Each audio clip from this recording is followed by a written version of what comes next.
Good morning, everyone. This is Father Nate, missionary priest in Italy, and thanks for joining us today, July 19th, on No Greater Delight, our podcast on Marian feasts and Marian meditations.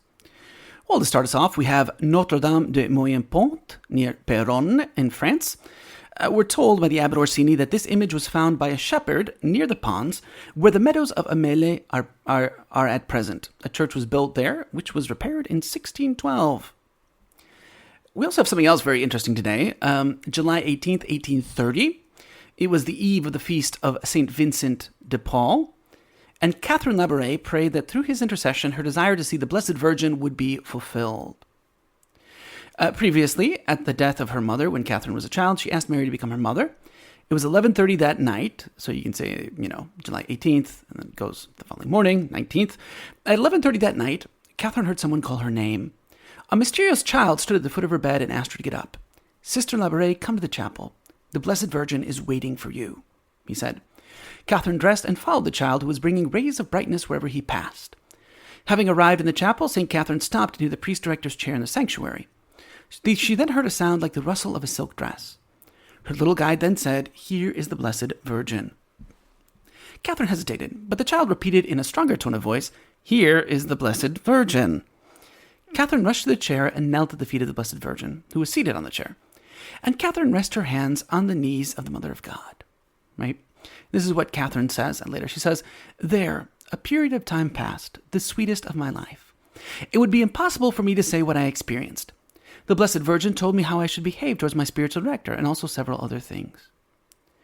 The Blessed Virgin pointed to the altar where the tabernacle was and said, 'Come to the foot of the altar. Here, graces will be given to all those who ask for them with confidence and fervor.'" Catherine's new mission was to spread this promise of God and Mary to the world. Right? Also, Mary asked for the establishment of confraternity of children of Mary. Catherine's confessor, Father John Mary Aladel, would accomplish this request on February 2nd, 1840. So we're celebrating the first apparition of Our Lady to St. Catherine Labouré. Also on July 20th, we celebrate La Beata Vergine delle Grazie, Our Lady of Graces, in Superga, in Turin, Italy. Right? So what's the deal here? Well, we're told that this is actually the setting of the first stone of the sanctuary of Our Lady of Graces. Right? So what happened is this. During the siege of Turin, which was done by the French troops in 1706, Vittorio Amadeo II made a vow to Mary that he would erect a huge shrine to her on the hill of Superga as a spiritual defense for the city and in recognition of her potent help, which she had always given to her people. The troops from the little place of Piedmont, helped by the Austrians, they were able to defend Turin, and the whole Piedmont region was kept safe with their freedom, right? And the battlefield where this took place is where now you have the Shrine of Our Lady of Health in Borgo Vittoria, right? And so it's very interesting. She had prepared her people to honor her under the title of Mary, Help of Christians, and that's really what it was. So again, they laid the first stone. If I'm not mistaken, this is a huge sanctuary now, and even Jean-Jacques Rousseau, when he passed through the town, if I'm not mistaken, this is the shrine, he said there's nothing like it in the whole world. And he wasn't much of a believer, but at least he could recognize a very beautiful church when he saw one.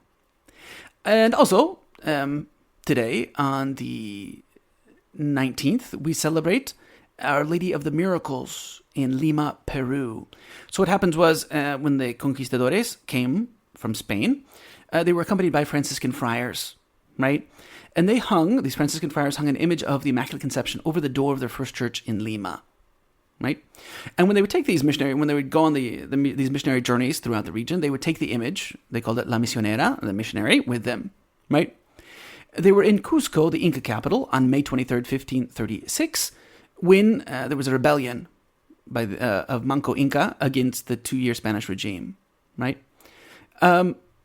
So the natives trapped many Spaniards in a hut, and then they set the straw roof on fire. Now, it's interesting because they say that La Misionera was seen by all to leave her place inside and to appear above the building burnings together with Santiago, St. James the Greater. The fire ceased and all were saved. Now, in honor of this, the Spanish built the Church of the Triumph, which is now it's an adjunct of the Cusco Cathedral.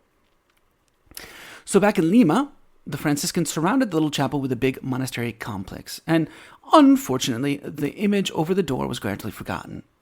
Right? By the 1600s, it only had one regular devotee. There was a poor woman who would come to see it and pray before it.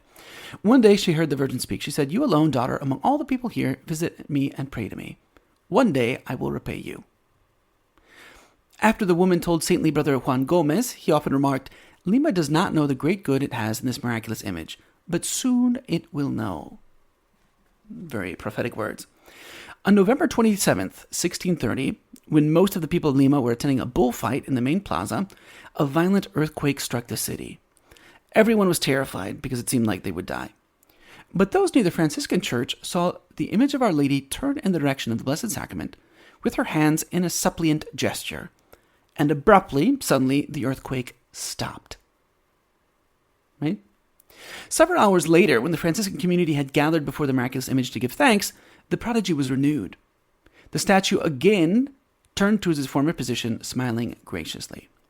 Now it's called Our Lady of the Miracle, and the statue was given a magnificent new church. In 1835, that church burnt down. Only the statue remained intact.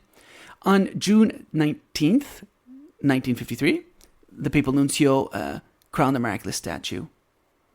It's here, it says June 19th, but another site says July 19th, which would make sense why it was, makes sense why it would be celebrated today. And the Feast of Our Lady of the Miracle is November 27th, which is the anniversary of that 1630 earthquake. And so that's what we're celebrating in the Marian world today, July 19th. For today's Marian meditation, taken from the book by Father Ildefonso Villar, we continue with meditation 89, entitled "The Heart of Our Mary," the Heart of Our Lady, who is Mary. And now we'll consider the third point, entitled "The Heart of the Mother of Man." With the truly divine love which she had for her Son, Mary loves us also. It could not be otherwise. We are her children. She is verily our mother. How could it be otherwise? The heart of Mary was never, of course, separated in love from her divine Son. He was the first object of her love. He was her firstborn, and in a proper and strict sense. He was her only Son. But in him and with him, we were, in a certain and true sense, also her other children. Mary envisaged us in this manner as unfortunate children who from Adam had inherited death and ruin, but who by the grace and mercy of God have been reborn in Christ, and through Christ have become children of Mary. What a mother we have! What love towards us is contained in that maternal heart! No doubt that heart is devoured by the same love which enwraps the heart of Jesus.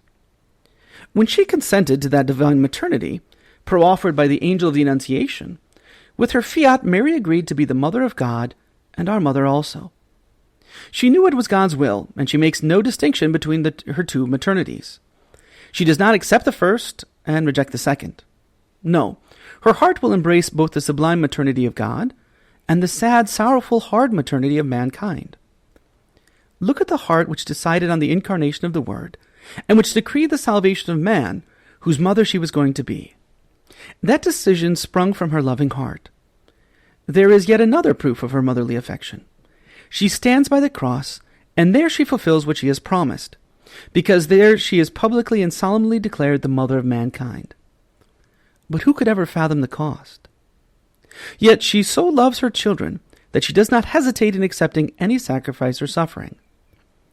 The greatest love that a mother could nurture towards her children is in the heart of Mary. The greatest sacrifice that any mother did for her children was consummated in that heart. For today's reading from the Admirable Heart of Mary by St. John Eudes, we read the conclusion of chapter 9, wherein the saint considers the words, "He hath showed might in his arm," from the Magnificat. Will you listen after that to the holy Cardinal Hughes as he explains these words of the psalmist, "Sing ye to the Lord a new canticle, because he hath done wonderful things"? That's from Psalm 97, verse 1. What are these marvelous things? They are, says this saintly cardinal, that he has caused God to be made man, a virgin to become a mother, and the hearts of the faithful to believe these two mysteries. It is a wonderful thing that God delivered up his own Son to the spite of slaves, his beloved Son to the hatred of his enemies, the sovereign judge to the ignominy of criminals and condemned creatures, the first to the last, for a man is the least of all creatures, and the innocent to the impious. Here are two additional factors of the highest importance. The first is that nowhere is divine might more apparent than in the remission and destruction of sin. According to these words of Holy Church, O God, who does manifest thine omnipotence more in forgiving us our sins and showing us mercy than in anything else. The wrong done to God through sin is so great that only the infinite might of an immense bounty can pardon it, and sin is such a frightful monster that only the arm of the Almighty can crush it.